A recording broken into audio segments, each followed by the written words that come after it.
Greetings, all you slip joint lovers from around the world. Welcome back to Baxter's Blades. You're entering the Flying Saucer Zone. Ooh,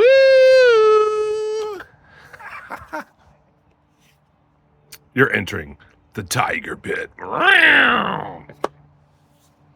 Yes, the Flying Saucer. The awesome, kind of college-style restaurant pub that Brad and I went when we were down there in Fort Worth, Texas for Blade Show, Texas. We found it on the last day. Absolutely amazing food and pizza and a lot of good beers. Let us know, or let's have it, gripe or grin, beernerd.com. Great place, highly recommended if you're in Texas.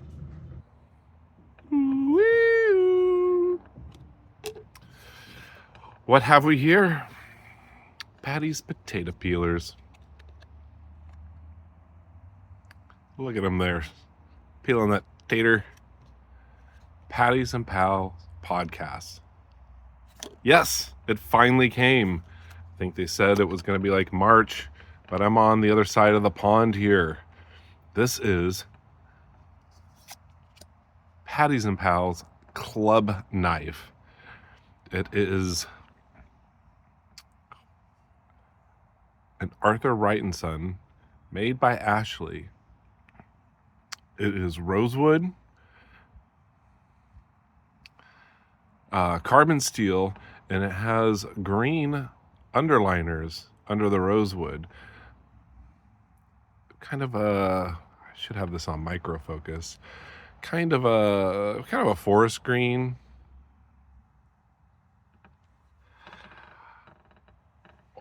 I can't remember the name of the pattern of this. 1 second. Okay, I'm back. A tackler. So it's very reminiscent of a Barlow, but it doesn't have an elongated bolster.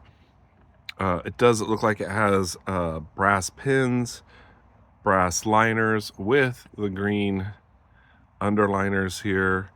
What's unique about this one compared to all my other Arthur Wright & Sons is it has a half stop.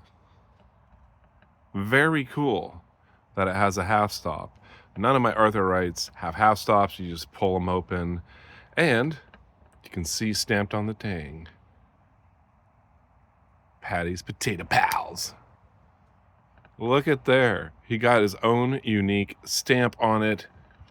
Very cool. Awesome half stop. Great walk and talk.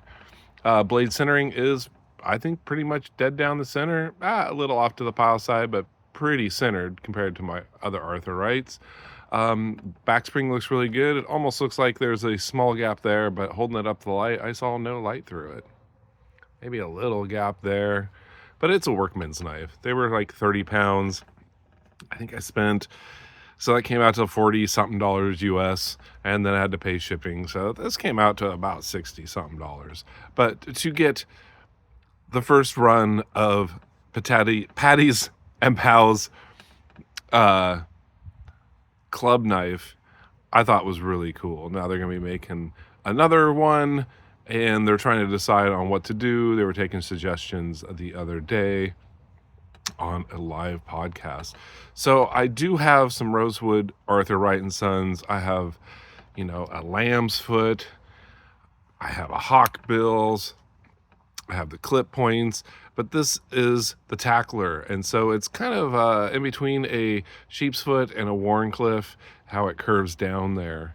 Let's check out the blade grind here. It's pretty decent. It does thin out to the tip here. And then on the show side, this was pretty concerning. It was pretty decent, and it thinned out before the tip. But luckily it is sharp. I can fix that on a stone, no problem. It is meant to be a work knife. Now, this is no like high price Safe Queen or anything like that, but a good workman's knife. Very glad I could get a hold of one of these. I can't remember how many they made, but I jumped in on it when I could. I'll compare it to another few, but check out that rosewood real quick. Very nice. So nice. It's basically like a custom knife from Ashley. I mean, it's got the green underliners. You got a half stop. You have the custom stamp. So very cool to have something that was handcrafted by Ashley over there at Arthur Wright and Son. Thank you very much, Paddy, for this. Thank you, Mikey Baldy's Blades, for shipping this out to me. I'm not sure how he ended up shipping everything. Maybe he got one and was like, crap, Baxter wants his, and sent me his, and then got another one. I have no idea. I didn't get a chance to ask him, but I thanked him for shipping me the knife and getting it to me.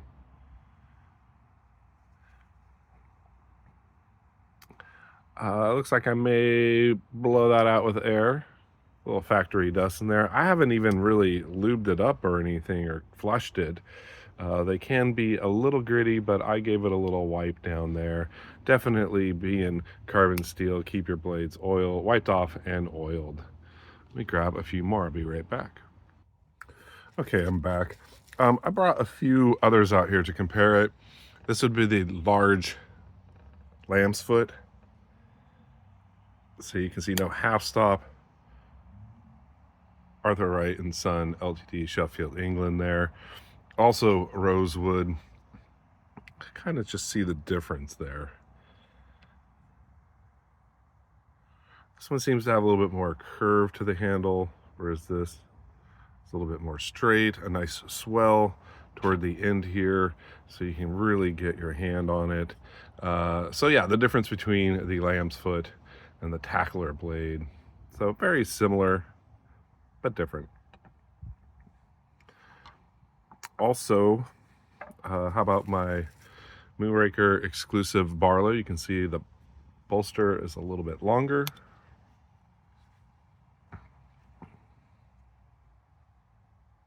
So yeah, about the same size as this Barlow. You can see there.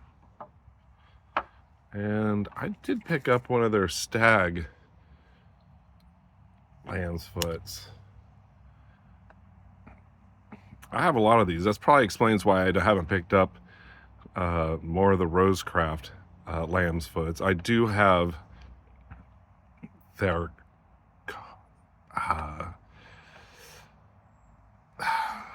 Senator pattern, which is a lamb's foot, but I have quite a few of them. But yeah, to compare, so very similar to the stag one, but it does look like this has a little bit more upswell to it than the club knife. Working man knives, for sure. Such an honor to get this from the UK. I think this makes 12 Arthur Wright and Sons. I never thought I'd get this many. I'm not going to bust out my whole collection, but 12. I remember when I had 2. Fantastic quality. You know, you don't get shields on these. You do get carbon steel. They sharpen up and strop up really nice. Really strong pull on these. I would call them child proof because it would be really hard for a child to open one of these. What's really cool about the tackler instead of the lamb's foot is you have to use the nail nick on the lamb's foot, but on the tackler it sticks up enough you can just pinch it, and I'd say that's about an 8 pull into a 9 snap. So if you're interested in one of Paddy's club knives, definitely go watch his channel. I'm sure most of you have seen his channel. He does videos every so often, and he mentions it. I must have heard it from Slipjoint Sawyer and went and watched their video on it and joined in on the fun. So there you have it. I'm sure you probably have already seen these. I know Slipjoint Matt has shown his. I'm sure Paddy has probably showed them. Very nice to have one with a half stop and a custom stamp. I'm gonna keep this one forever. people are going to get it and go, what the heck is that? I've never heard of that manufacturer before. But if people know their knives, they'll know it is an Arthur Wright and Son. But I don't know, maybe the half stop will throw them off. Because I'd be like, that's not Arthur Wright, that's a half stop. Definitely gives it a custom feel. And, well, in the future, if somebody will see that green and the PPP 3-leaf clover, they'll know what it is. Thank you for joining me in the Tiger Pit. And I appreciate you watching. If you haven't tried out a Sheffield knife, definitely try one out. I highly recommend Arthur Wright and Son. They're some of my favorites. Taylor Eyewitness makes great one. Michael May makes some. There's a few others, and they go up in price. You know, there are the IXLs, and also fantastic. But if you want to get your hands on some of the rosewood workers, these are affordable. I think you can pick these up for like $35 from James and Company at All About Pocket Knives.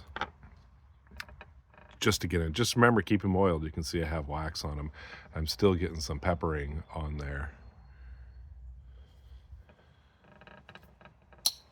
You all stay sharp, be kind, and take chances. Take care.